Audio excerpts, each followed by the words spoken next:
Hello everyone, आप सभी का स्वागत है आइडियल क्लासेस ऑनलाइन प्लेटफॉर्म पर। और आज की क्लास में हम जो भौतिकी है यानी ये सीरीज जो है वो एक तो सामान्य ज्ञान का ही एक भाग है, सामान्य विज्ञान, जिसमें आपका फिजिक्स, केमिस्ट्री एंड बायो का जो पार्ट है। लेकिन स्पेशली आज जो हम लेकर आए हैं ये सीरीज जो है वो आरआरबी एनटीपीसी स्टेज 2 के लिए है। इसके अलावा एसएससी इन सभी एग्ज़ाम्स के लिए भी है। ठीक है, ऐसा नहीं है कि सिर्फ और सिर्फ आरआरबी एनटीपीसी स्टेज 2 के लिए है। इसका रोल जो है वो आपके यूपी लेखपाल है ना, यूपी पुलिस या जहां भी सामान्य ज्ञान है और उसके अंतर्गत सामान्य विज्ञान का भी टॉपिक है, तो उन सभी के लिए ये इम्पोर्टेंट है। ठीक है, लेकिन स्पेशल जो फोकस रहेगा वो हमारा रहेगा दो एग्जाम्स पे सबसे ज़्यादा। वो रहेगा आपका एसएससी एवं आरआरबी एनटीपीसी स्टेज 2, और इसके अलावा जो यूपी लेखपाल है उसको भी नज़र में रखेंगे। उसके बाद फिर हम चलेंगे। लेकिन बाकी ऐसा नहीं कि इससे एग्ज़ाम के जो क्वेश्चन है आप अगर यहाँ से तैयारी करेंगे तो ये सभी एग्जाम्स के लिए रहेगा। ठीक है, चलिए तो अब हम टॉपिक स्टार्ट करने से पहले अपने बारे में थोड़ा इंट्रोडक्शन देते हैं। जैसा कि आप सभी जानते हैं कि मेरा नाम आशीष कुमार है और हमारी जो एमएससी फिजिक्स से है आगरा यूनिवर्सिटी से, यानी भौतिकी में हमने मास्टर डिग्री हासिल की। इसके अलावा डायरेक्टर आइडियल क्लासेस जो है वो संस्थान है वो हमारे अपने ही निर्देशन में चलती है। और सिलेक्शन की अगर बात की जाए तो 2018 में यूपी पुलिस में फाइनल सिलेक्शन हुआ था। इसके अलावा यूपीएससी, अगर यूपी ट्रिपल एससी पैट का जो स्कोर है वो परसेंटाइल हमारी 95 परसेंटाइल है। और 5 ईयर एक्सपीरियंसड है हमें पहले से जनरल साइंस की फैकल्टी के तौर पर अलग अलग संस्थान में पढ़ाया। और अपने संस्थान में हमारा जो रोल रहता है वो मैथ्स, रीजनिंग, जनरल यानी जो स्टडी होती है उस पर। इसके अलावा मैथ्स और रीजनिंग की अलग फैकल्टी रहती हैं कंटिन्यू, लेकिन बाकी जो होती है अल्टरनेट क्लास हमारी अपनी भी रहती है। और मेरा जो मेन सब्जेक्ट है वो जो होता है जनरल स्टडीज़ का। ठीक है, चलिए तो अब हम स्टार्ट करते हैं। हमारा जो आज का टॉपिक है वो है यूनिट 2, जिसमें मोशन, क्योंकि यूनिट 1 हम पहले ही कवर कर चुके हैं। आई थिंक आपको याद होगा यूनिट 1 में हमने मापन को कवर किया था। और आज की इस यूनिट में हम कवर किसको करने वाले हैं? इस यूनिट में हम कवर करेंगे मोशन को, यानी गति को। ठीक है, तो चलो मोशन को पढ़ने से पहले दो चीज़ों को समझ लेते हैं, क्योंकि प्रीवियस क्लास में हमने आपको राशियाँ पढ़ाई थी, आप सभी को याद होगा। तो राशियों के बारे में हमने आपको वो पढ़ा दिया था कि इनके लिए कौन कौन से सिस्टम्स होते हैं। यानी सिस्टम के अंदर हमने MKS आपको पढ़ाया होगा, SI सिस्टम पढ़ाया होगा, FPS सिस्टम पढ़ाया होगा, CGS पढ़ाया होगा, ये सब आपको सिस्टम पढ़ाए हैं। लेकिन हम आज राशियों के बारे में, हमने जो पीछे पढ़ाई हैं मूल राशियां और व्युत्पन्न राशियां, उनसे अलग हटके नए प्रकार से समझने का प्रयास करेंगे। और हम ये देखेंगे कि राशियों में एक टाइप होता है कि अदिश और सदिश राशियां क्या होती हैं। फिर उसके बाद हमारा यहीं से टॉपिक स्टार्ट हो जाएगा, अदिश एवं सदिश राशियां। ठीक है, अगर अदिश को कहा जाए तो इसे बोला जाता है स्केलर क्वांटिटीज। ठीक है, और इनको बोला जाता है वेक्टर। क्या बोला जाता है? Vector quantities. ठीक है, अदिश राशियों की अगर बात की जाए, कैसे डिसाइड करेंगे कोई भी राशि अदिश है या सदिश है? उसके लिए दो चीजें देखते हैं, एक तो परिमाण यानी मैग्नीट्यूड, और दूसरी चीज जो देखते हैं वो दिशा, डायरेक्शन। नंबर 1 क्या देखेंगे? परिमाण यानी मैग्नीट्यूड। दूसरा चीज क्या देखते हैं? डायरेक्शन यानी दिशा। अगर अदिश राशियों की बात की जाए तो इसमें परिमाण की आवश्यकता होती है, दिशा की आवश्यकता बिल्कुल भी नहीं होती है। और दूसरी चीज को हम जरा समझते हैं कि एग्जाम्पल भी देखते चले ताकि आपको क्लियर होता चले। है, हम दो एग्जाम्पल के थ्रू भी हम समझा देंगे आपको। इसके अलावा सदिश राशियों में क्या होता है? परिमाण के साथ साथ दिशा दोनों की आवश्यकता होती है। मैंने क्या कहा कि अदिश राशियां क्या हैं? ये वे राशियां हैं जिनमें मापन के लिए सिर्फ और सिर्फ परिमाण की आवश्यकता होती है, दिशा की नहीं। तो उन्हें क्या कहा जाता है? उन्हें अदिश राशियां कहा जाता है। और सदिश राशियां क्या होती हैं? वे राशियां जिन्हें परिमाण और दिशा दोनों की आवश्यकता होती है मापन के लिए। एक एग्जाम्पल समझ लो, उसके बाद फिर हम आगे के देंगे। जैसे अगर दूरी कहें हम, ठीक है, दूरी, ठीक है, दूरी, और इधर कह दें विस्थापन, विस्थापन। तो दोनों को समझने के लिए जरा समझते हैं अंदर। दूरी क्या है? दूरी जो होती है वो किसी वस्तु द्वारा तय किए गए पथ की लंबाई होती है। जैसे अगर हम इधर उधर के, मान लो कोई व्यक्ति यहाँ से गया, A से स्टार्ट किया और B पर पहुंच गया, तो उसके तय की गई दूरी कितनी होगी? ये जो जो पथ तय किया उसने, टेढ़ा मेढ़ा जो भी है, वो क्या है? इस पूरे पथ की जो लंबाई होगी, मान लो अगर इस पथ को लंबाई अगर 30 किलोमीटर है तो उसके द्वारा तय की गई दूरी क्या होगी? 30 किलोमीटर होगी। या अगर वो सीधा अगर व्यक्ति जाता, मान लो ये तो डायरेक्शन एक तो ये हो गई, इधर से गया, एक अगर होता वो ऐसे जाता व्यक्ति सीधा इस तरीके से, तो इस केस में उसके द्वारा मान लो ये दूरी सिर्फ और सिर्फ 2 किलोमीटर है, तब उसके द्वारा तय की गई दूरी कितनी होती है, 2 किलोमीटर। ठीक है, लेकिन विस्थापन क्या है, विस्थापन जो होता है इसे बोलते हैं डिस्प्लेसमेंट और ये है distance. What is the difference between displacement and distance? तो दोनों के बीच जो कॉमन डिफरेंस होता है वो ये होता है सिंपल भाषा में कि इसमें डायरेक्शन भी ऐड होता है। और ये क्या, डिस्प्लेसमेंट क्या है, minimum distance between final and initial point is called displacement, अर्थात अंतिम किसी वस्तु की अंतिम स्थिति एवं प्रारंभिक स्थिति के बीच के जो न्यूनतम दूरी होती है उसको विस्थापन कहा जाता है। यानी उसने ए से चलना प्रारंभ किया और घूम फिर के यहाँ पे बी पे पहुंच गया, तो विस्थापन क्या होगा, यहाँ से यहाँ तक तय की गई दूरी। यानी विस्थापन में क्या है, अंतिम एवं प्रारंभिक बिंदु के बीच की दूरी है, प्रारंभिक बिंदु के बीच की दूरी है, इसे कहा जाता है विस्थापन। और विस्थापन सदिश राशि है क्योंकि विस्थापन में बताना पड़ता है ए से बी इस डायरेक्शन में गया, यानी ए टू बी ऐसे लिखा जाएगा, 2 किलोमीटर लिखे जाएंगे। तो आप डायरेक्शन भी लिखते हैं, जैसे यहाँ दिशा नहीं पता, दिशा पता होती है पूर्व पश्चिम या दिशा भी लिखी जाती है। कमाल की बात क्या है कि दूरी कभी भी शून्य नहीं होती है। कैसे नहीं होती जरा समझो, जैसे मैथ में लिखा देते ना स्टेटमेंट की दूरी कभी शून्य नहीं होती। जैसे एक व्यक्ति ने यहाँ से चलना प्रारंभ किया, घूम फिर के इस रोड पे जाके वो यहीं आ गया, तो इस केस में जो तय किए गए मार्ग की लंबाई है वो तो होगी दूरी। मान लो अगर ये 40 किलोमीटर है तो 40 किलोमीटर दूरी होगी, लेकिन विस्थापन शून्य है। क्यों? क्योंकि वो पहले चलना भी उसने यहीं से प्रारंभ किया था और आ भी यहीं पर गया, तो एक ही बिंदु पर आ गया। तो विस्थापन क्या हो सकता है, ये शून्य भी हो सकता है, ये नेगेटिव भी हो सकता है। नेगेटिव कब हो जाएगा, अगर B2A कह दें तो माइनस में पहुंच जाएगा ये, ठीक है। तो यही दोनों के बीच कॉमन डिफरेंस है। विस्थापन जो है वो सदिश राशि है, हमेशा इसको मापन के लिए दिशा की आवश्यकता होती है। या हम कहें इसको जरा एग्जांपल एक और समझाना चाहें, जैसे मान लो ये ए पॉइंट है और ये बी है।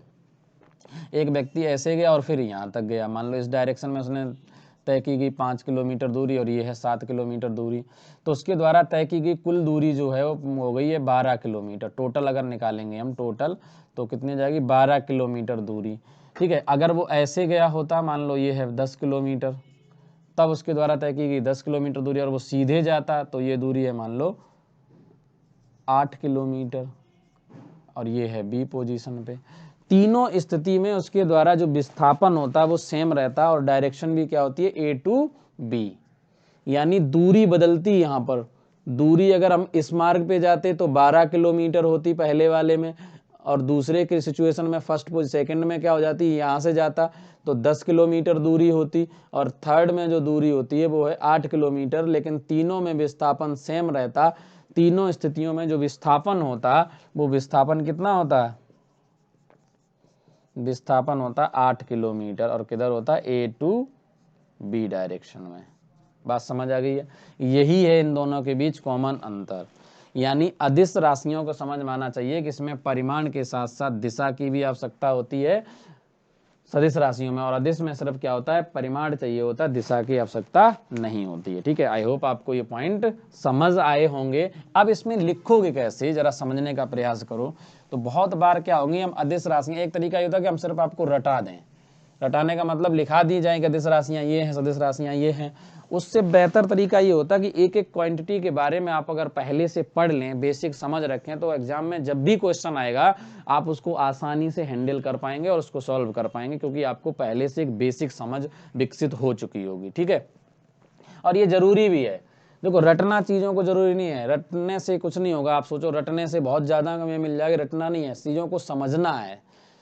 ठीक है, समझना बहुत ज़रूरी है। अगर समझ में आ जाएगा तो आपको हमेशा पॉइंट तैयार रहेगा और आप आसानी से क्वेश्चन को सॉल्व कर पाएंगे। और एक चीज़ ध्यान रखना, हार्ड वर्क जो है ना वो ही हमेशा ध्यान रखना, उसका कोई भी तोड़ नहीं है। उससे अलावा सक्सेस का कोई भी शॉर्टकट नहीं होता, सफलता का कोई शॉर्टकट नहीं होता, ये हमेशा ध्यान रखना। सफलता का कुछ भी शॉर्टकट नहीं होता है। मैथ में शॉर्टकट चलता है, ट्रिक में शॉर्टकट चलता है, लेकिन सफलता का कोई शॉर्टकट नहीं होता है। सफलता का एक ही शॉर्टकट है, जो है मेहनत, और वो भी मेहनत भी कैसी वाली, जी जान वाली, जी जान से मेहनत, जी तोड़ मेहनत जिसे कहते हैं ना, वो मेहनत चाहिए इसके लिए। चलिए, मेहनत करोगे तो सफल जरूर होगे, ये तय है। वो कहावत कही नहीं कि आज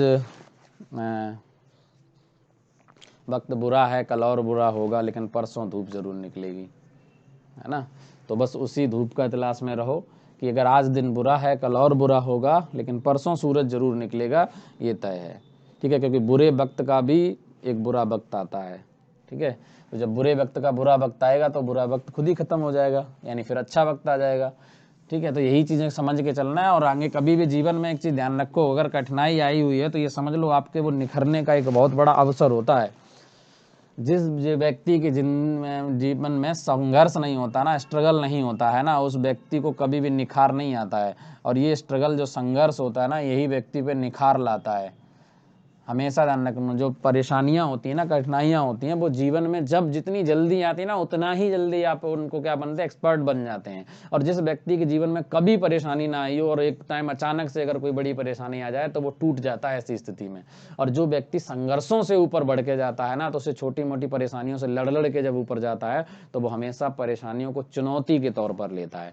आप सिंपल सी बात समझो, कोई भी अगर लाइफ में अगर आपके सामने कोई भी कठिनाई आती है, कोई भी परेशानी आती है, तो दो नजरिया होते हैं।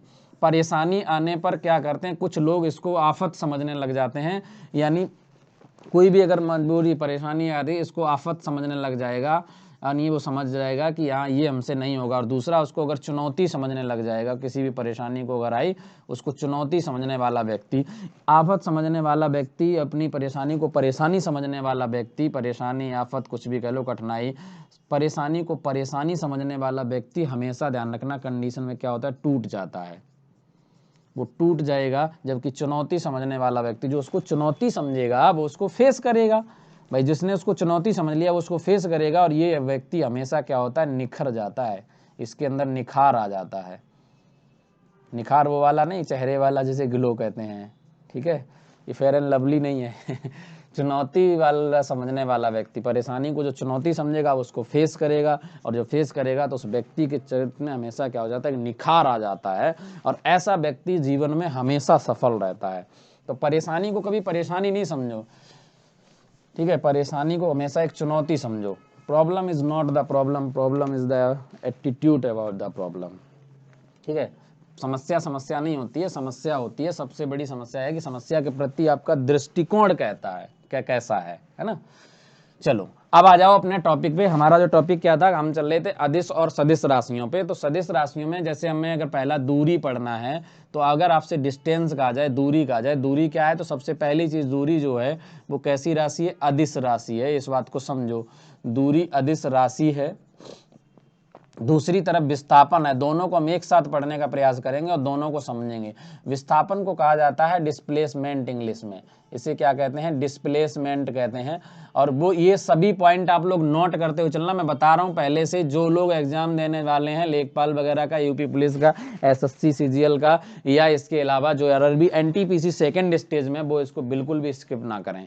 ये कैसी राशि है, अदिश राशि है। तो अदिश राशि का साफ मतलब हो गया कि इसको परिमाण की आवश्यकता होगी, दिशा की नहीं। और ये कैसी राशि है, ये सदिश राशि है। ये कैसी राशि है, सदिश राशि है। अगर इसकी बात की जाए तो ये कभी भी शून्य नहीं हो सकती, दूरी कभी भी क्या हो सकती है, शून्य नहीं हो सकती। शून्य से मतलब कैसे, अगर चलेंगे तो, वैसे शून्य जब चलना ही नहीं, तो शून्य की जगह इसे ऐसे लिख दो, निगेटिव नहीं हो सकती। शून्य तो हो सकती है, अगर कोई व्यक्ति चले ही ना तो शून्य हो जाएगी। मेरा स्टेटमेंट थोड़ा गलत था, सही कर लेना, करेक्ट कर लेना, यानी निगेटिव नहीं हो सकती, ठीक है, निगेटिव नहीं हो सकती। और जबकि ये क्या हो सकता है, ये पॉजिटिव, निगेटिव एवं क्या हो सकता है, शून्य भी हो सकता है, शून्य भी हो सकता है। अगर कोई व्यक्ति चलेगा तो उसकी दूरी हमेशा कुछ ना कुछ तो होगी, है ना, लेकिन कंडीशन है कि निगेटिव नहीं होगी। मैं थोड़ा सा गलत लिखा रहा था, इस बात को समझो जरा, यानी निगेटिव नहीं हो। जैसे मान लो व्यक्ति अगर यहाँ आया, उसने इतना भी चल दिया तो दूरी तो हो गई, ठीक है, और चल के दोबारा बेसिक वापस आ जाए तो डबल हो जाएगी, दूरी नहीं घटेगी। लेकिन अगर वो यहीं आ गया चल के दोबारा, तो विस्थापन शून्य हो जाता है। और अगर व्यक्ति यहाँ से यहाँ गया बी पर, और हमने पूछ दिया उसे जाना था इस डायरेक्शन में, या पूछ तो A2 अगर हम C निकालेंगे तो निगेटिव में चला जाएगा। जबकि A से B पे गया तो ये डायरेक्शन उसकी A to B होगी, 2 किलोमीटर गया, 3 किलोमीटर गया, ये पॉजिटिव होगा। लेकिन अगर B to A में अगर पूछ दिया जाए उल्टा इस डायरेक्शन में, तो ये माइनस में हो जाता है, ये माइनस होता है, ठीक है। तो विस्थापन क्या हो सकता है, निगेटिव, पॉजिटिव या शून्य भी हो सकता है। दोनों में समानता ये है कि दोनों के मात्रक, इसका मात्रक क्या होता है, मीटर होता है इसका मात्रक, और इसका मात्रक भी क्या होता है, इसका मात्रक भी क्या होता है, मीटर होता है। ठीक है, दोनों के मात्रक मीटर ही है, इसका मात्रक भी मीटर है और इसका भी मात्रक मीटर है। अब एक ब्रह्मास्त्र आप सभी लोगों के लिए, मुझे जरा बता दो कि दूरी का सबसे बड़ा मात्रक कौन सा है। दूरी का सबसे बड़ा मात्रक, देखो मुझे तो पता नहीं है क्योंकि मैंने आपको पहली क्लास में पढ़ा दिया है, तो अब मेरी एक कमी है कि मैं पढ़ाने के बाद भूल जाता हूँ। तो आप खुद बता दो कि दूरी का सबसे बड़ा मात्रक कौन सा है, ये कमेंट करके आप लोगों को बताना है कि दूरी का सबसे बड़ा मात्रक कौन सा है। ठीक है, ये आपका काम है, आप बताएंगे कि दूरी का सबसे बड़ा मात्रक कौन सा है, ये आपका कमेंट करके। अगर नहीं पता है तो लेक्चर बंद देख लो, डिस्क्रिप्शन बॉक्स में लिंक दी गई है। ठीक है, ये आपका काम है। तो हमने कहा कि दूरी और विस्थापन के बीच, दोनों के बीच रिलेशन समझ आया कि ये रिलेशन होता है कि दूरी जो है वो अदिश राशि है, जबकि विस्थापन सदिश राशि है। ये कभी निगेटिव नहीं हो सकती, ये पॉजिटिव निगेटिव शून्य भी हो सकता है। इसका मात्रक मीटर है और इसका मात्रक भी मीटर है। दूरी क्या होती है, दूरी होती है तय की गई दूरी, किसी तय की गई मार्ग की लंबाई। ये क्या होती है, तय किए गए मार्ग की लंबाई दूरी होती है। जबकि विस्थापन क्या होता है, एक निश्चित दिशा में चली गई, देखो यहाँ डायरेक्शन पहले ही आता है, एक निश्चित दिशा या सीधी रेखा में चली गई दूरी, सीधी रेखा में चली गई दूरी, किसी निश्चित दिशा या सीधी रेखा में चली गई दूरी क्या होता है, विस्थापन होता है। ठीक है, तो ये है इन दोनों के बीच सामान्य अंतर और ये समझ है। इस तरीके से अगर पढ़ेंगे तो आपको हमेशा पॉइंट याद रहेगा कि दूरी क्या होती है, किसी वस्तु द्वारा तय किए गए मार्ग की लंबाई को दूरी कहते हैं, जबकि एक निश्चित दिशा में चली गई दूरी को विस्थापन कहते हैं। और इन्हीं दूरी और विस्थापन से एक नई राशियां जो बनेंगी, हमने पढ़ा था चाल और वेग। तो चाल जो होती है वो कौन सी राशि होती है, अदिश राशि होती है, जबकि वेग सदिश राशि होती है ना। तो ऐसे ही चीज़ों को समझते हुए अगर चलेंगे तो आप बहुत अच्छे से इन दोनों के बीच अंतर कर पाएंगे। क्योंकि वेग में भी क्या होता है, वेग कहता है कि एकांक समय में एक निश्चित दिशा में चली गई दूरी, इसका मतलब क्या हो गया, वो विस्थापन हो गया। अगर चाल कहती है कि एकांक समय में तय की गई दूरी, तो इसका मतलब वो ये हो जाता है। ठीक है, तो दोनों के बीच अंतर चाल और वेग अगर हम कहें तो चाल बराबर क्या होता है, चाल बराबर होता है दूरी बटे समय। चाल बराबर क्या होता है, दूरी बटे समय। तो ये क्या है, दूरी भी अदिश राशि है, ये भी अदिश राशि है, तो इसलिए ये क्या है, चाल भी कैसी राशि होती है, चाल एक अदिश राशि है। याद रखना, चाल कैसी है, अदिश राशि है। जबकि वेग जो है वो कैसी राशि है, वेग होता है विस्थापन, एक निश्चित दिशा में चली गई दूरी बटे समय अंतराल यानी समय। तो ये कैसी राशि है, सदिश राशि है, इसलिए वेग भी कैसी राशि है, सदिश राशि है। याद रखना, वेग सदिश राशि है। तो वेग भी क्या हो सकता है, निगेटिव पॉजिटिव शून्य भी हो सकता है, लेकिन ये कभी शून्य नहीं होगा। इसका मात्रक क्या होता है, मीटर पर सेकंड होता है, तो इसका मात्रक भी मीटर पर सेकंड ही होगा, क्योंकि विस्थापन भी तो वही है। ठीक है, या kilometre per hour, kilometre per hour. ठीक है, करो नोट, ये पॉइंट सारे जल्दी से नोट करो, फिर हम आगे बढ़ते हैं। सभी लोग जो क्लास ऐप पर ले रहे हैं वो भी, और मैं आपको फिर बता रहा हूँ कि जो लोग यूट्यूब पर क्लास ले रहे हैं तो ऐप इंस्टॉल करें, और ऐप पर भी क्लासेस कंटिन्यू चल रही। कोई भी कोर्स अगर परचेज करना चाहते हैं तो ऐप इंस्टॉल करके क्लास लें। रेगुलर क्लासेस अगर आपको चाहिए, नियमित रूप से, नियमित बेस से कंप्लीट कोर्स किसी का भी चाहिए, तो ऑलरेडी जो कोर्स कंप्लीट है उन कोर्स को परचेज कर सकते हैं। फिर चाहे वो आपका RRB NTPC हो, चाहे यूपी पुलिस हो, चाहे यूपी लेखपाल हो, चाहे आपका SSC हो, ठीक है, चाहे दिल्ली पुलिस हो, किसी भी तरह का एग्ज़ाम हो, कोई भी कॉम्पिटिटिव एग्ज़ाम हो, उन सभी की प्रिपरेशन के लिए आप कोर्स परचेज कर सकते हैं, और इन सभी की टेस्ट सीरीज भी ले सकते हैं आप ऑनलाइन। ठीक है,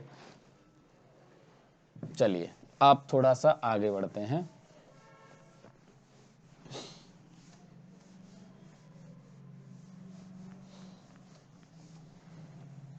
चलो, अब आगे बढ़ने के साथ साथ, चूंकि हम गति में चल रहे हैं, तो गति के कुछ नियम्स होते हैं उनको भी पढ़ लेते हैं, और कुछ पॉइंट इंपॉर्टेंट भी होते हैं उनको भी समझते हैं, है ना।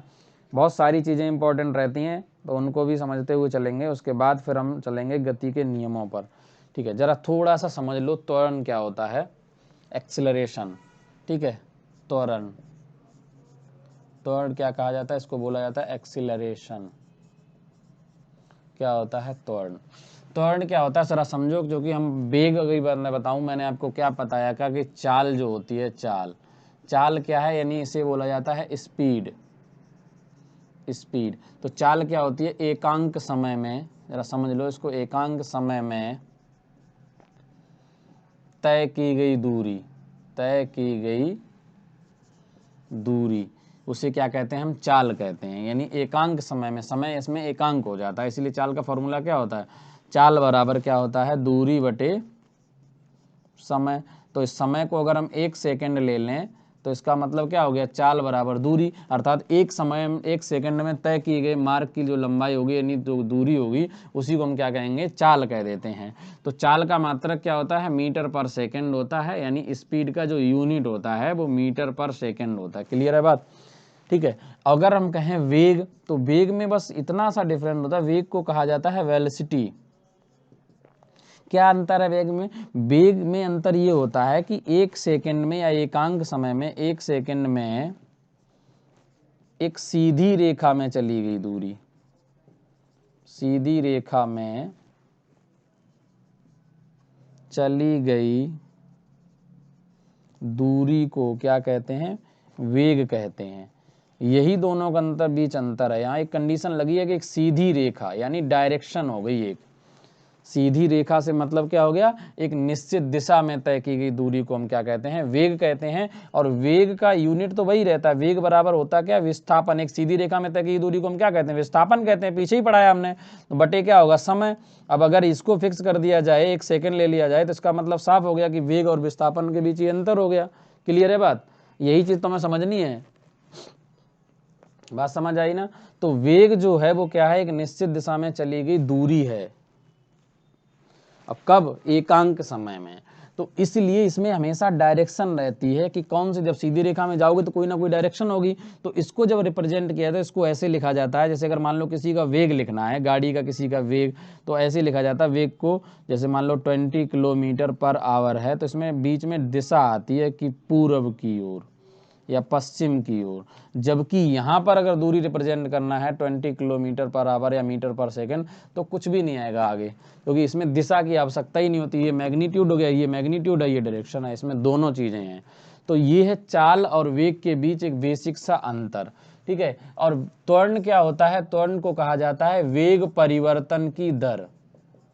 वेग परिवर्तन की दर को क्या कहते हैं, दर को त्वरण कहते हैं, त्वरण कहते हैं। इसे वेग को रिप्रेजेंट किससे किया जाता है, v और u से, ठीक है। और इसे रिप्रेजेंट किससे किया जाता है, स्पीड को s से, ठीक है। तो हमने क्या बोला, वेग परिवर्तन की दर को क्या कहते हैं, त्वरण कहते हैं। वेग परिवर्तन कैसे होगा, तो उदाहरण के तौर पर मान लें अगर किसी वस्तु का प्रारंभिक वेग उसका अगर u है, t समय बाद, यानी t समय पश्चात, t समय बाद उसका वेग मान लो कुछ और हो गया, वेग मान लो क्या हो गया, v हो गया। तो ऐसे केस में वेग परिवर्तन कितना हुआ, वेग परिवर्तन कितना हुआ, तो पहले था u, बाद में हो गया v, तो वेग परिवर्तन हो गया v माइनस यू। ये तो परिवर्तन हुआ। अगर हम कहें कि वेग परिवर्तन की दर, तो आप सभी को पता है कि किसी की दर निकालते हैं तो समय से डिवाइड किया जाता है। तो वेग परिवर्तन की अगर दर निकालेंगे तो क्या आएगा, v minus you upon T आएगा। और वेग परिवर्तन की दर को त्वरण कहा जाता है, इसीलिए a इक्वल टू क्या आता है, v minus you upon T. और यही फॉर्मूला होता है। और यहाँ जहाँ पर v क्या होता है, फाइनल वेलोसिटी, एंड u होता है इनिशियल वेलोसिटी। और आरआरबी एनटीपीसी के लिए याद रखना, a इक्वल टू क्या होता है, v minus you upon T. क्योंकि कई बार साइंस के अंतर्गत क्वेश्चन सॉल्यूशन में भी आ जाता है। जो लोग टेक्नीशियन एएलपी का एग्जाम देने जा रहे हैं, आईआईटी के थ्रू, मतलब सॉरी आईटीआई के थ्रू जो जाते हैं, उनके लिए भी ये क्वेश्चन इंपॉर्टेंट रहते हैं। फिजिक्स से क्वेश्चन बहुत पूछे जाते हैं, ये बात याद रखना, ठीक है। तो भौतिकी के अंतर्गत ऐसे क्वेश्चन जब भी बनेंगे तो यहाँ से आप इन क्वेश्चंस को सॉल्व कर पाओगे। फटाफट इन पॉइंट्स को नोट करो।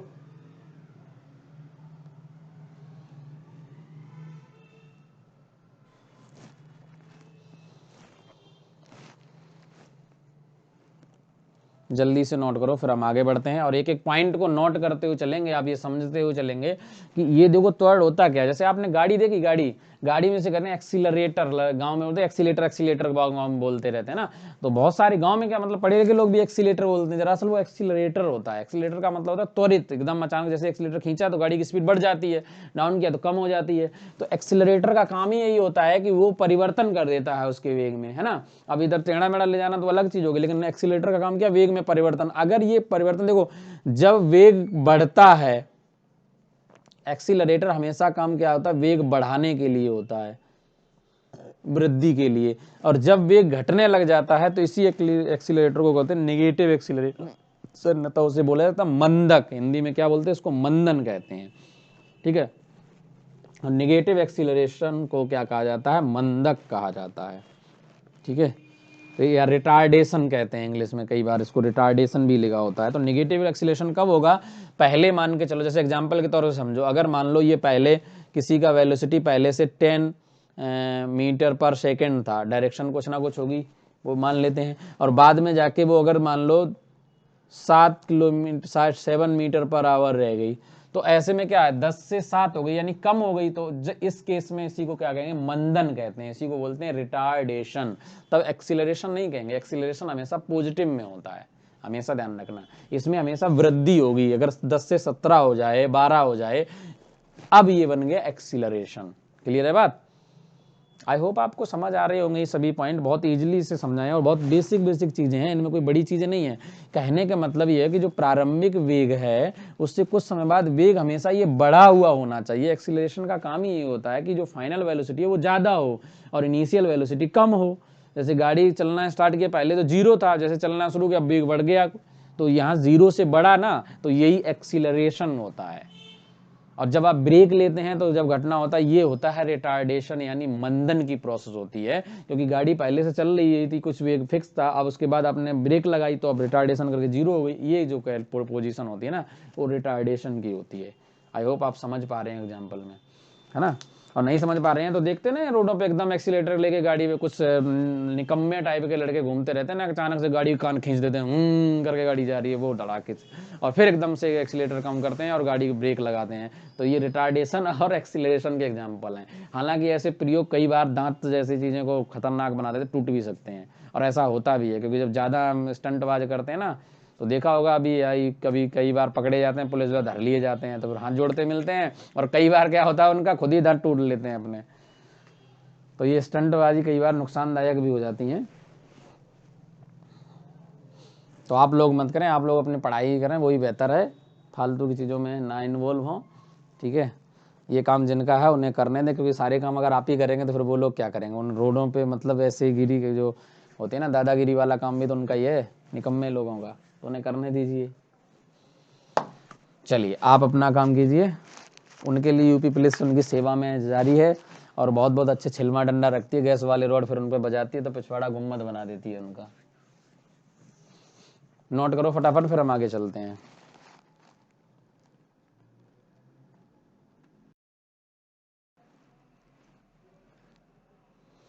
चलिए आई होप आप अब नोट कर चुके होंगे। अब थोड़ा सा आगे चलते हैं और समझने का प्रयास करते हैं।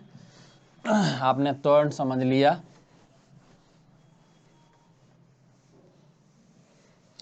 एक क्वेश्चन ले लूं जरा, एक क्वेश्चन देखते हैं कि आप लोग कितना जवाब दे पाएंगे। मैं छोटा सा क्वेश्चन देता हूं, आप लोग जरा मुझे बताना।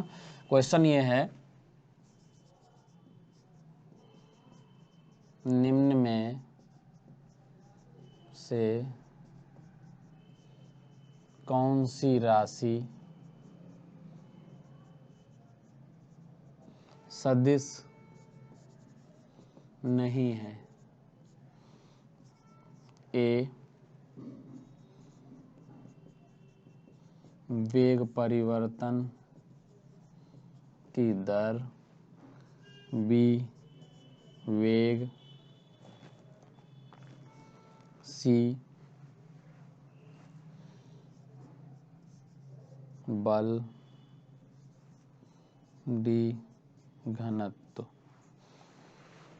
निम्नलिखित में कौन सी राशि सदिश नहीं है। ठीक है, आप मुझे जरा बताएंगे कमेंट करके कौन सी राशि ऐसी है जो सदिश नहीं है। ठीक है, आए हुए क्वेश्चन है ये, तो जरा समझने का प्रयास करते हैं, आप लोगों का आंसर का वेट भी करते हैं कि आप आंसर क्या देंगे।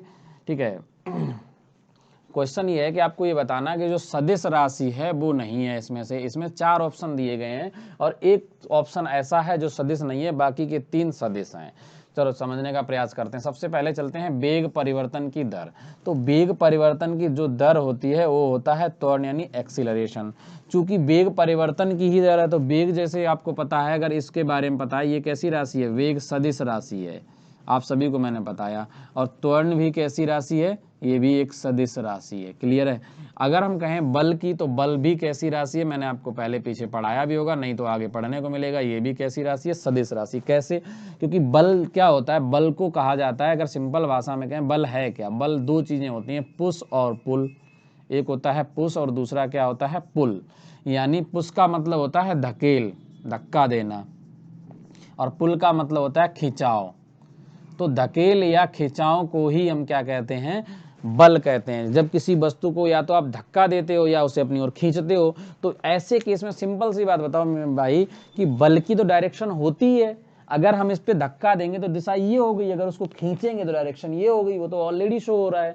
यानी बल कैसा है, जिसमें दिशा भी है, तो बल तो ये भी सदिश राशि है। वेग ऑलरेडी मैं पढ़ा चुका हूँ, त्वरण पढ़ा ही चुका हूँ, ये तीनों सदिश राशि हैं। जबकि घनत्व जो होता है इसे बोला जाता है इंग्लिश में डेंसिटी।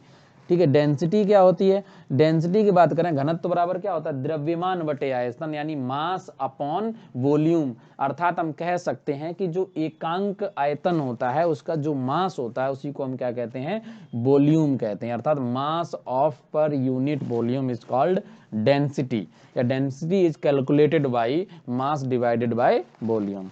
ठीक है, तो डेंसिटी घनत्व बराबर क्या होता है, द्रव्यमान बटे आयतन। द्रव्यमान और आयतन दोनों ही कैसी अदिश राशियां होती हैं। तो इसका जो राइट आंसर होगा वो क्या होगा, डी होगा, यानी घनत्व। क्लियर है बात।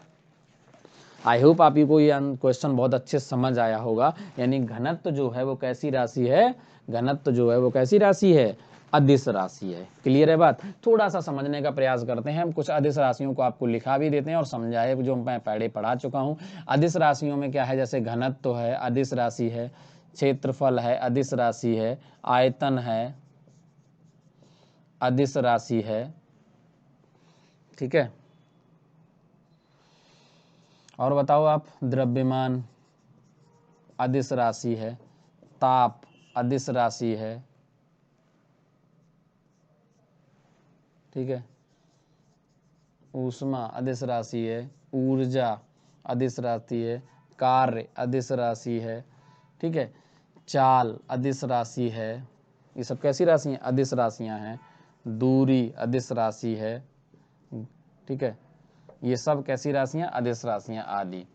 अब इम्पोर्टेंट है कि सदिश राशियां भी आप याद कर लो, कुछ चीज़ों को रटना नहीं, अभी मैं समझाऊंगा इनके सबके बारे में, ये सब पढ़ाऊंगा आपको। ऊष्मा, द्रव्यमान, ताप तो द्रव्यमान तो मैंने पहले ही पढ़ाया, ऊर्जा, कार्य, सब पढ़ाया जाएगा आपको, परेशान होने की जरूरत नहीं है ना फिलहाल के लिए। जैसे इसमें वेग, बल, त्वरण, संवेग, मोस्टली ज़्यादातर वेग वाले ही आ जाएंगे, तो ये सब रहे तो होते ही होते हैं, आवेग। ठीक है, और बताओ,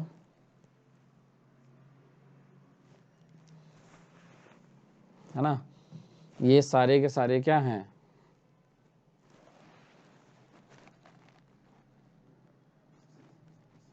वल आघूर्ण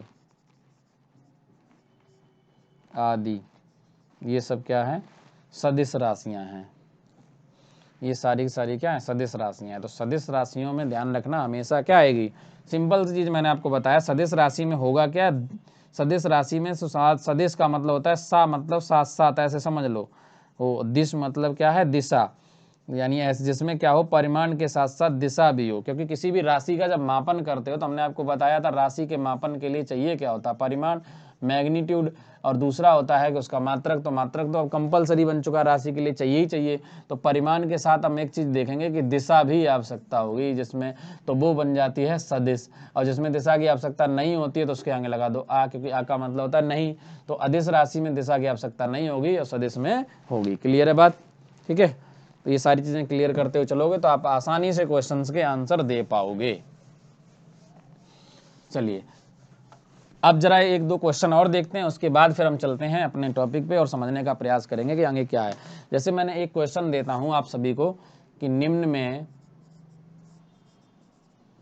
में से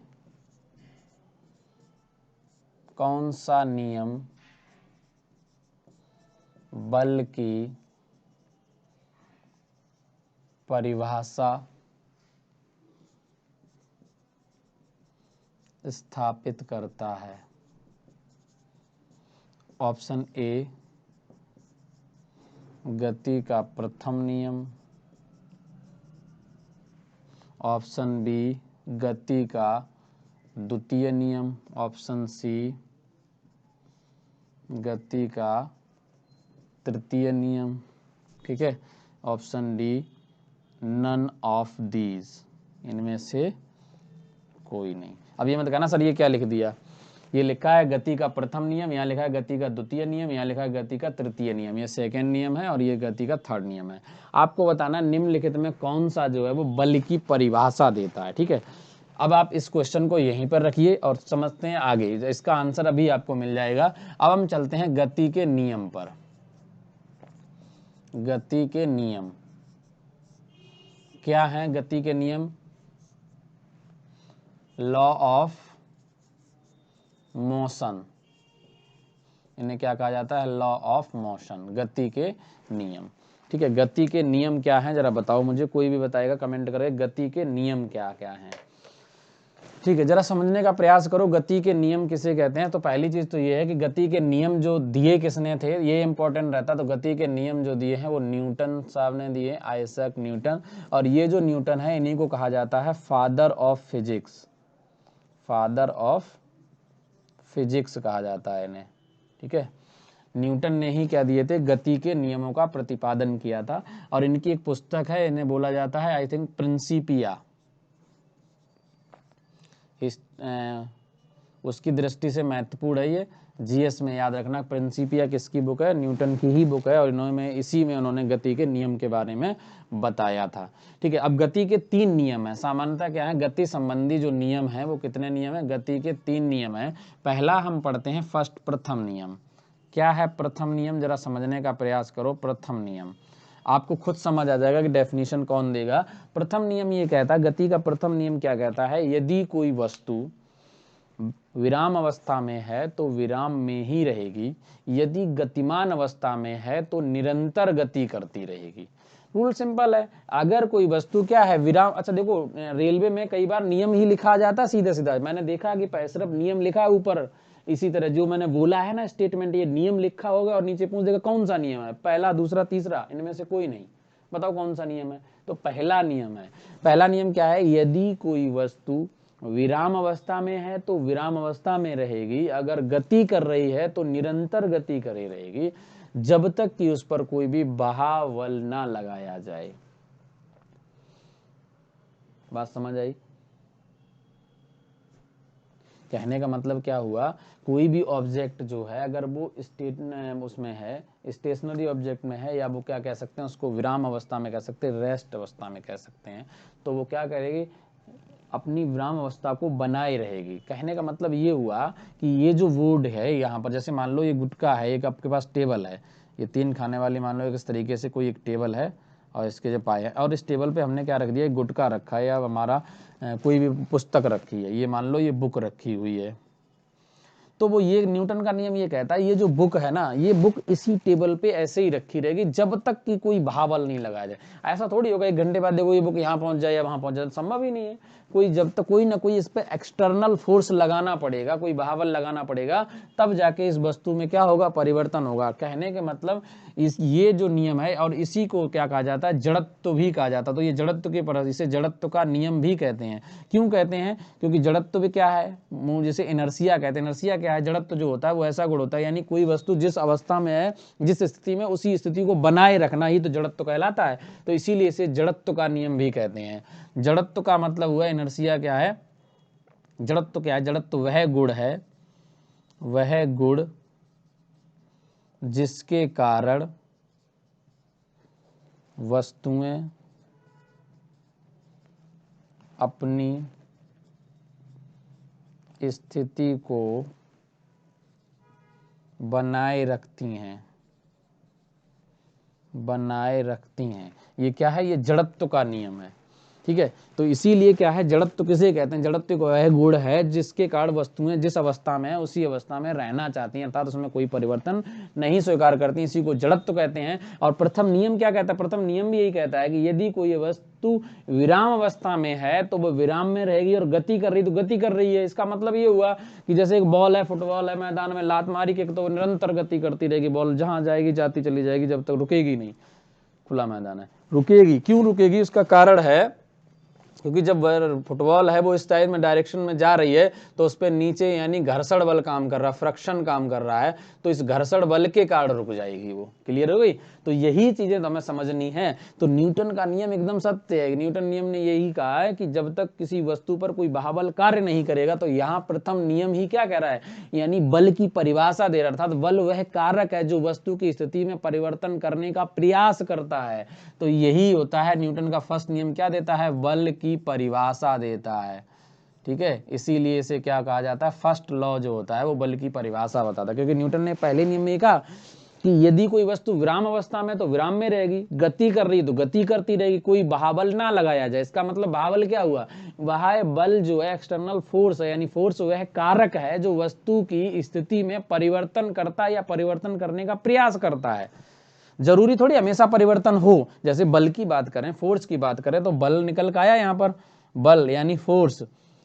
तो फोर्स क्या है? इसका मतलब ये हुआ, जैसे अगर मान लो हमने इस पे बल लगाया तो जरूर थोड़ी इस पे बल लगा के दिखेगा प्रयास, नहीं दिखेगा, लेकिन हथौड़ा मारो तो दिखेगा इफेक्ट। तो हर बार संभव नहीं, लेकिन हम प्रयास तो करेंगे। जैसे दीवार को धक्का मारें तो पीछे तो नहीं खिसक जाएगी, लेकिन कोशिश तो की ना। और अगर दीवार से जाके क्रेन में धक्का मारो किसी भारी वस्तु से तो टूट भी सकती है, टूट के उस पार चली जाएगी। जैसे प्लाईवुड है या बोर्ड है, इस बोर्ड पे हम हाथ से धक्का मारे नहीं दिखेगा, तेज मारे घूसा तो टूट जाएगा, तो इफेक्ट दिखेगा ना। तो यही है बल। यानी बल क्या करता है? बल वह कारक है जो किसी वस्तु की स्थिति में परिवर्तन करता है या परिवर्तन करने का प्रयास करता है। इसके द्वारा परिवर्तन होगा, या तो परिवर्तन होगा नहीं तो प्रयास होगा। दो चीजें तो कंपलसरी हैं, जरूरी नहीं कि परिवर्तन दिखे। ठीक है, अभी हम समझेंगे बल के इफेक्ट को, लेकिन ये परिभाषा क्या है? प्रथम नियम जो है वो जड़त्व का नियम भी कहते हैं, और ये क्या होता है? ये बल की परिभाषा भी देता है। और इसी नियम को कहा जाता है गैलीलियो का नियम। गैलीलियो का नियम भी इसे कहते हैं। ठीक है, इस नियम को क्या कहते हैं? गैलीलियो का नियम भी कहा जाता है। याद रखना ये सारे पॉइंट, बहुत इंपॉर्टेंट पॉइंट है। अब आपके क्वेश्चन का आंसर मिल गया होगा कि कौन सा नियम जो है वो बल की परिभाषा देता है, तो राइट आंसर क्या होगा? प्रथम नियम। ठीक है, फर्स्ट लॉ ऑफ मोशन। बात समझ आ रही है?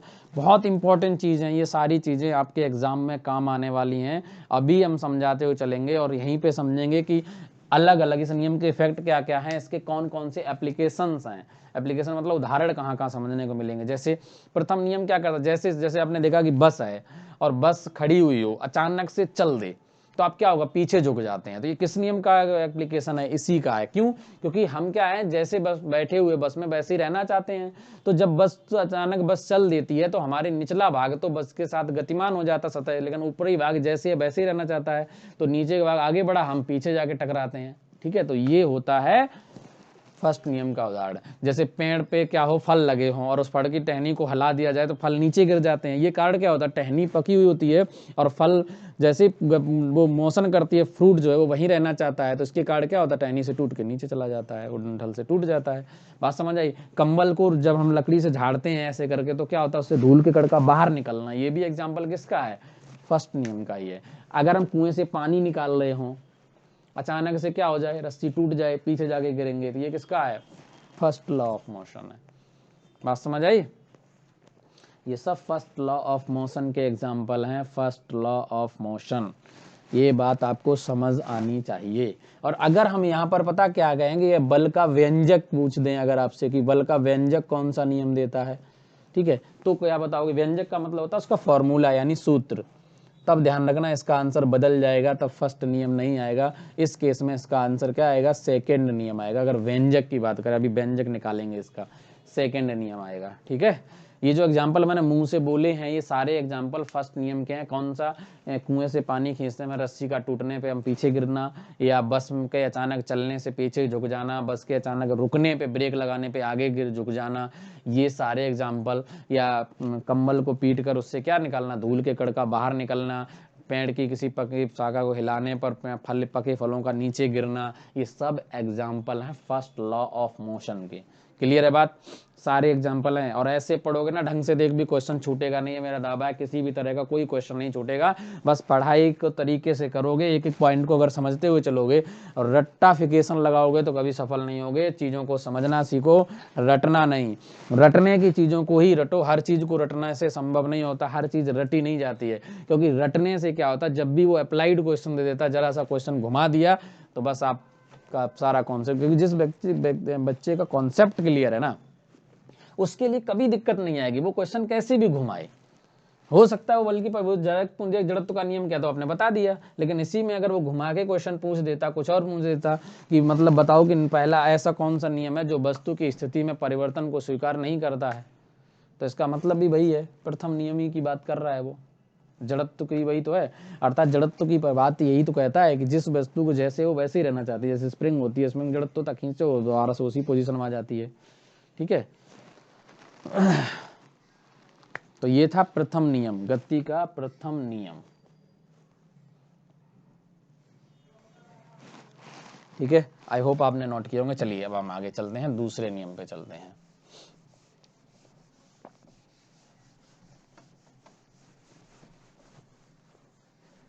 Second law of motion, heading लगा लो फटाफट, जरा समझने का प्रयास करो। अभी मैं समझाता हूं कि सेकेंड लॉ क्या है।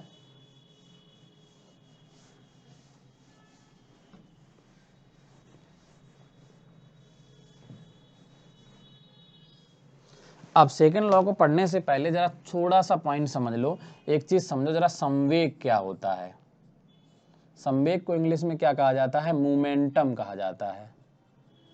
ठीक है, मोमेंटम कहा जाता है। क्या है, जरा संवेग समझने का प्रयास करो। संवेग की अगर हम बात करें, संवेग, तो संवेग क्या होता है? द्रव्यमान और वेग, इन दोनों के गुणनफल को हम क्या कहते हैं? संवेग कहते हैं। और इसे रिप्रेजेंट किससे करते हैं? P से। तो P बराबर क्या होता है? M इंटू वी होता है। और ये भी कैसी राशि है? चूंकि वेक्टर क्वांटिटी है तो P भी कैसी, यानी मोमेंटम भी एक वेक्टर क्वांटिटी है, अर्थात सदिश राशि है। ये कैसी राशि है? सदिश राशि है, इस बात को याद रखना। द्रव्यमान और वेग, किसी वस्तु का द्रव्यमान और वेग जो होता है उनके गुणनफल को ही क्या कहा जाता है? संवेग कहा जाता है। ये चीज याद रखना। हमने क्या बताया कि किसी वस्तु के द्रव्यमान और वेग के गुणनफल को हम क्या कहते हैं? संवेग कहते हैं। ठीक है, और संवेग से कुछ पॉइंट और भी बनेंगे आगे, इसी को रिलेशन भी बनेगा, ये पॉइंट नोट कर लेना। किसी वस्तु के द्रव्यमान और वेग के गुणनफल को हम संवेग कहते हैं। और संवेग एक सदिश राशि है। क्यों है? क्योंकि वेक्टर क्वांटिटी वेग है, तो इसके साथ ये भी संवेग भी सदिश राशि आ जाएगी। क्लियर है बात? चलिए अब हम चलते हैं कि द्वितीय नियम पे। क्यों हमने पढ़ाया संवेग, अभी पता चल जाएगा आपको। द्वितीय नियम क्या है, गति का द्वितीय नियम क्या कहता है? गति का जो द्वितीय नियम है वो ये कहता है, किसी वस्तु की जो संवेग परिवर्तन की दर है, संवेग परिवर्तन की दर वस्तु पर आरोपित बल के बराबर होती है। जो उस पर आरोपित बल लगाया जाता है ना, बल, आरोपित बल के क्या होती है? बराबर होती है। ये है नियम नंबर 2। ठीक है, किसी वस्तु पर आरोपित बल उस वस्तु के संवेग परिवर्तन की दर के बराबर होता है। ठीक है, ये है नियम नंबर 2। कैसे समझोगे? जैसे कोई भी ऑब्जेक्ट है, मान के चलो ये ऑब्जेक्ट है, तो उसका कुछ ना कुछ मास होगा। अगर उसका कुछ ना कुछ प्रारंभ में इनिशियल वेलोसिटी भी होगी u, अगर हमने इस पर मान के चलो फोर्स अप्लाई कर दिया तो इसकी वेलोसिटी, मास तो नहीं बदलेगा, मास तो वही रहेगा, वेलोसिटी बदल गई, v हो गई। कंडीशन है कि वस्तु टूटनी नहीं चाहिए, उसका विखंडन नहीं होना चाहिए, हम ये मान के चलते हैं। अब अगर v हो गई है, कुछ ना कुछ तो परिवर्तन आएगा ही। तो ऐसे केस में देखो, अगर यहाँ हम निकालते हैं P1, पहले निकालेंगे तो क्या आएगा? m इंटू यू आएगा। किसी को बताने की जरूरत है ये m कैसे आया? द्रव्यमान और वेग का गुणनफल संवेग, क्योंकि हमने पहले बताया। यहाँ पर संवेग क्या आएगा? यहाँ पर संवेग आएगा mv आएगा। क्लियर है? द्रव्यमान यानी ये P2 हो गया। अब मान लो इस पूरे समय अंतराल में अगर t समय लगा है, तो ऐसे केस में बताओ जरा, आरोपित बल जो है वो किसके बराबर होगा, कंडीशन उसने क्या कहा कि वेग में संवेग परिवर्तन, संवेग परिवर्तन कितना हो गया, पहले था P1 दोबारा में हो गया P2, तो क्या हो जाएगा P2 माइनस P1 बटे दर है तो T कर दिया, P2 माइनस P1 से मतलब MV माइनस MU अपॉन क्या आ जाएगा T, ये U आ जाएगा। क्लियर है बात। इन दोनों में से अगर हम M कॉमन लेते हैं तो F बराबर क्या आ जाएगा, M ब्रैकेट में V minus you upon T. जरा बताओ, कोई भी बच्चा बताए मुझे V minus you upon T क्या है, वेग परिवर्तन की दर है या नहीं है।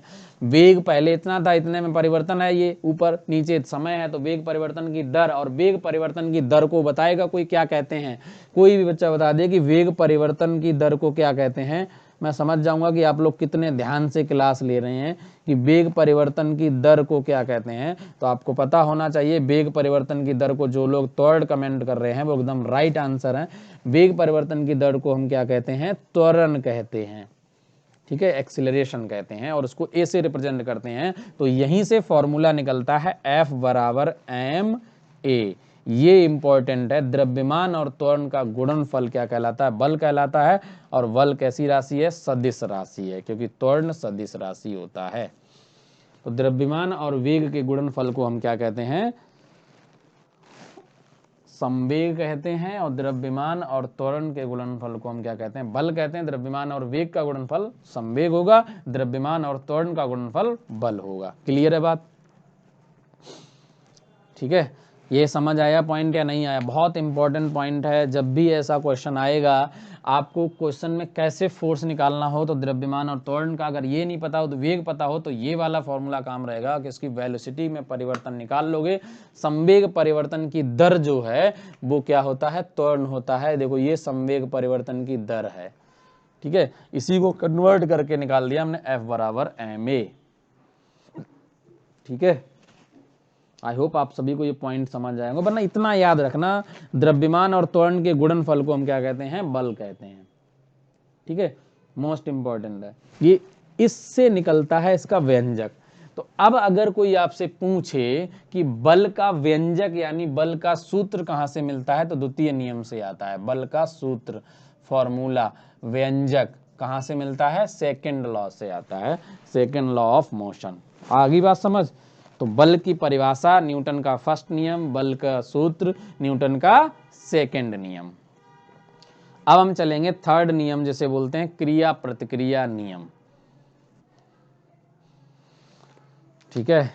क्रिया प्रतिक्रिया नियम और महात्मा गांधी दोनों के बीच क्या रिलेशन है बताएंगे, जरा समझने का प्रयास करेंगे। क्योंकि महात्मा गांधी कहते हैं अगर कोई एक गाल पे चांटा मारे तो दूसरा गाल कर देना चाहिए, जबकि न्यूटन का नियम क्या कहता है कि प्रत्येक क्रिया यानी every reaction has equal and opposite reaction, every action has equal and opposite reaction, यानी प्रत्येक क्रिया की बराबर एवं विपरीत क्रिया होती है। अर्थात किसी ने एक गाल पे चांटा मारा तो उसके बराबर लौटा के दूसरा चांटा मारो, ये है न्यूटन का नियम, ठीक है। हालांकि वो न्यूटन का नियम इस सामाजिक रूल में नहीं था, वो अपनी बुक के अनुसार है। अगर इसका सामान्य ज्ञान, तो न्यूटन का नियम जो है वो महात्मा गांधी क्या कहते हैं कि सामान्य जीवन में लागू नहीं होता। अगर इसको लागू करोगे तो फिर क्या होगा कि आंख के बदले अगर आंख लोगे तो पूरा विश्व अंधा हो जाएगा। बात समझ आई ना, क्योंकि आंख के बदले आप आंख नहीं ले सकते हैं।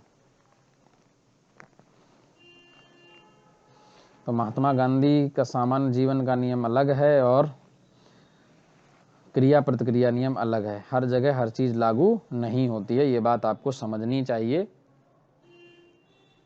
ठीक है। इसके बाद फिर हम आगे चलेंगे और समझने का प्रयास करेंगे तुरंत बाद, इसके तुरंत बाद नेक्स्ट क्लास में। और क्लासेस रेगुलर आती रहेंगी। आप सभी लोग जो भी रेलवे एग्जाम्स की प्रिपरेशन कर रहे हैं या आरआरबी एनटीपीसी की तैयारी कर रहे हैं, तो वो सभी लोग रेगुलर इन सभी का सिलेबस वगैरह है वो नोट करते रहें, तैयारी करते रहें, ठीक है। तो ये है क्रिया प्रतिक्रिया यानी दूसरा नियम। दूसरे नियम में हमने एक चीज़ समझ ली कि दूसरा नियम जो है वो सेकंड लॉ में, अगर एग्जांपल देखना चाहें इसका, ये होता है जैसे कई बार होता है कि क्रिकेट का खिलाड़ी जो होता है वो कैच लेते समय अपने हाथों को पीछे की ओर खींच लेता है। ऐसा क्यों खींचता है, क्योंकि पीछे की ओर जितना खींचेगा उतना जो है वो समय बढ़ जाएगा, और जब समय बढ़ेगा चूंकि डिवाइड करेगा तो ये वैल्यू कम हो जाती है, तो बल कम हो जाता है, इसके कारण हाथों में चोट कम लगती है। तो ये बहुत एग्जाम्पल, क्रिकेट का खिलाड़ी कैच लेते समय हाथों को पीछे की ओर खींचता है, इसका कारण क्या होता है, इसका कारण होता है आपका द्वितीय नियम, ठीक है। दूसरे नियम के कारण। ठीक है, समय ये जितना बढ़ेगा, देखो ये t की वैल्यू बढ़ेगी, क्योंकि रिवर्स में डिवाइड करने पर ये वैल्यू घट जाएगी। तो आप जितने देर तक कैच में बॉल हाथ में कंट्रोल करेंगे उसको शून्य करने के लिए, तो जितना ज़्यादा समय मिल जाता है। अगर डायरेक्ट यहीं कैच लेंगे तो चोट ज़्यादा लगेगी, लेकिन हाथों को पीछे की तरफ लाएंगे तो समय थोड़ा मिल जाता है। तो इसीलिए हम क्या करते हैं, हाथों को पीछे की ओर झटक लेते हैं। ठीक है, तो वो रूल काम करता है। अब चलते हैं हम तीसरे नियम पे, थर्ड लॉ ऑफ मोशन पे। तीसरा नियम क्या है?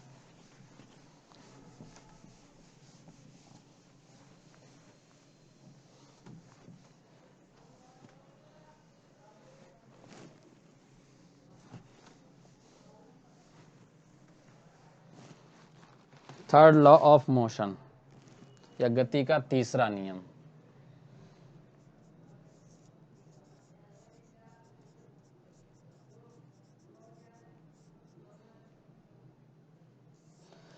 तीसरा नियम, थर्ड लॉ ऑफ मोशन क्या कहता है? तीसरा नियम जरा समझने का प्रयास करो।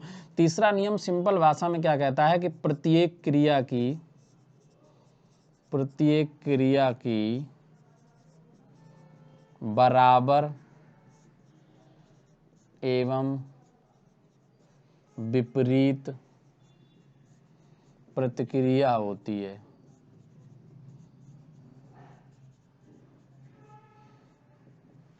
प्रत्येक क्रिया की बराबर एवं, जो क्रिया है और दूसरी है प्रतिक्रिया। इस क्रिया को हम क्या कहते हैं? इसी को कहते हैं एक्शन फोर्स, यानी क्रिया बल भी कह सकते हैं।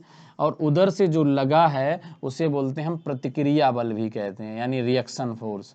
अगर हम दो बल ले लें तो इनको जरा समझने का प्रयास करो।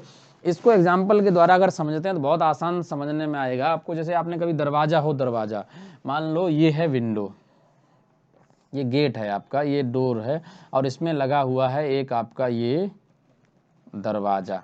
अब इस दरवाजे को हमने जोर से मारा, चूंकि हमारे पास वो तो है नहीं, तो हम इसको ऐसे दिखाएंगे, इस एरो से हमने इधर बल लगाया, यानी धक्का मारा उसको अंदर की ओर। जैसे ही धक्का लगाओगे तो आप देखोगे ये जाके कब्जो, यानी गेट जो है वो उससे टकराएगा, टकराकर फिर वापस आएगा, तो इस पर ऑटोमेटिक अपोजिट बल लगेगा, यानी टक्कर लगेगी जाके और फिर वापस लौट के आएगा। तो ये क्या है, जो हमने बल लगाया था, ये जो F1 है वो क्रिया बल है, जो लौट कर आया वो है प्रतिक्रिया बल। और ये जो होते हैं ना F1 F2 दोनों आपस में कैसे होंगे? बराबर होंगे। F1 F2 जो है ना वो कैसे होंगे? बराबर होंगे। लेकिन दिशाओं में कैसे होंगे? ये दोनों की जो दिशाएं हैं ना, दिशाएं ये कैसी होंगी? ये विपरीत होंगी। तो यही चीजें समझनी है कि क्रिया और प्रतिक्रिया बल जो होते हैं उनको हमेशा बराबर होते हैं, लेकिन उनकी दिशाएं जो हैं वो विपरीत होती हैं। पॉइंट ये कि क्या क्रिया और प्रतिक्रिया बल हमेशा एक ही वस्तु पर काम करते हैं? तो हमेशा ध्यान रखना, ये दोनों बल, क्रिया बल और प्रतिक्रिया बल, क्या करते हैं? अलग अलग वस्तुओं पर काम करते हैं। दोनों बल अलग अलग वस्तुओं पर क्या करेंगे? कार्य करते हैं। अलग अलग वस्तुओं पर कार्य करते हैं, सेम वस्तु पर कार्य नहीं करते हैं। इसको आसानी से समझो, जरा समझो, सामाजिक एग्जाम्पल समझो। जैसे क्रिया और प्रतिक्रिया बल क्या है? जैसे आपकी मम्मी और पापा दोनों गुस्से में हैं, ठीक है, दोनों को बहुत गुस्सा आई, मम्मी ने भी कुछ गुस्से में इधर से कहा, तो मम्मी ने जो गुस्से में कहा वो था क्रिया बल, और उसकी रिप्लाई में जो पापा उधर से बोले, फिर क्या बोलेंगे वो तो आपको पता ही होगा डिटेल में। तो वो जो भूल रहे हैं ना, वो उधर से जो मल्हार सुना रहे हैं ना, वो है प्रतिक्रिया बल। तो जो मम्मी पापा के जो आपस में क्या है, आप लोग समझो, मम्मी इधर से जो बल लगाया क्रिया बल, यानी कार्य किस पे किया? पापा पर इफेक्ट। उधर से पापा ने जो दो चार गाली सुनाई वो किस पे इफेक्ट पड़ा? मम्मी पर। यानी ये दोनों अलग अलग बल काम करे। और ये काम कैसे कर रहे हैं? मान के चलो दोनों का गुस्सा बराबर हो और दोनों का स्टेटस बराबर हो, तो ऐसे केस में क्या करेगा? जितना इधर से उतना ही इधर से, दोनों से बराबर सप्लाई जा रही है और आप बीच में दर्शक बन के बैठ के देख रहे हैं। तो ऐसी सिचुएशन में आप देखेंगे कि दोनों के द्वारा बराबर, इधर से इन्होंने जवाब दिया फटाक से, उसका एकदम तोड़ इधर से आया, फिर इधर से इन्होंने बोला तो इधर से एकदम तोड़ आया, इन्होंने कुछ बोला तो इन्होंने कुछ बोला। इन्होंने बोला मैं घर पे काम करता हूँ, तो पापा बोले मैं ऑफिस पे काम करता हूँ, इतना करता हूँ, तुम क्या करती हो? पूरे दिन मैं तुम्हें खाना बना के देता हूँ, अरे पैसे तो ला के मैं ही देता हूँ। तो ये सारी चीजें जब आएंगी ना, तो ये क्या है? एक दूसरे पे अलग अलग काम कर रहे हैं और बराबर काम कर रहे हैं। तो यही चीजें समझनी है कि यानी क्रिया प्रतिक्रिया बल क्या होते हैं? बराबर होते हैं और दिशाएं विपरीत होती हैं, और दोनों अलग अलग वस्तुओं पर कार्य करते हैं। एक तरफ मम्मी और एक तरफ पापा, दोनों पे अलग अलग काम कर रहे हैं। इधर से जो पास किया गया वो सामने पड़ा जाके, उधर से जो पास किया गया वो इधर पड़ा आके। तो इस चीज को समझना, ये दोनों अलग अलग वस्तुओं पर कार्य करते हैं। ये है न्यूटन का तीसरा नियम। ठीक है। इसका बेस्ट एग्जांपल होता है जैसे आप बंदूक से, जैसे तोप होता है, तोप से जब गोला छोड़ते हैं तो तोप का पीछे की तरफ हटना, ठीक है, या बंदूक से गोली चलाई तो झटका लेती है ना पीछे की तरफ कट्टा वगैरह। तो ये सारे एग्जाम्पल किसके हैं? तीसरे नियम के एग्जाम्पल हैं। रस्सा कसी के खेल में भी बहुत एग्जाम्पल आते हैं, तीसरे नियम के उदाहरण देखने को मिलते हैं। तो ये आज के क्लास में गति के जो नियम थे उनको हमने समझा, और ये सारे पॉइंट आप नोट करेंगे, ठीक है। तीसरा नियम है, इन सभी को नोट करते हुए चलेंगे, और ये सब पॉइंट आपके समझने के हैं, ठीक है। कल नेक्स्ट क्लास में हम बल के प्रकार वगैरह पे लेकर आएंगे और उनको समझने का प्रयास करेंगे, ठीक है। गति के अंतर्गत जो हमने पॉइंट बताए ये सारे पॉइंट आप लोग नोट कर लेना। अगले क्लास में हम बल एवं उसके प्रकार वगैरह पे डिस्कस करेंगे और एक एक पॉइंट को समझने का प्रयास करेंगे। आई होप आपको ये क्लास जो है वो सभी को अच्छे ढंग से समझ आई होगी, आप लोगों ने नोट्स बनाए होंगे, और प्रॉपर क्लास लेते रहिए, एक भी पॉइंट को छोड़ना मत। अगर आप रेलवे के एग्जाम के प्रिपरेशन कर रहे हैं तो ये समझ लो आपके लिए ये सीरीज बहुत ही महत्वपूर्ण है, अति महत्वपूर्ण है, एक एक टॉपिक, ठीक है। चलिए आज की क्लास में बस इतना ही। Okay, bye bye, thank you, keep watching.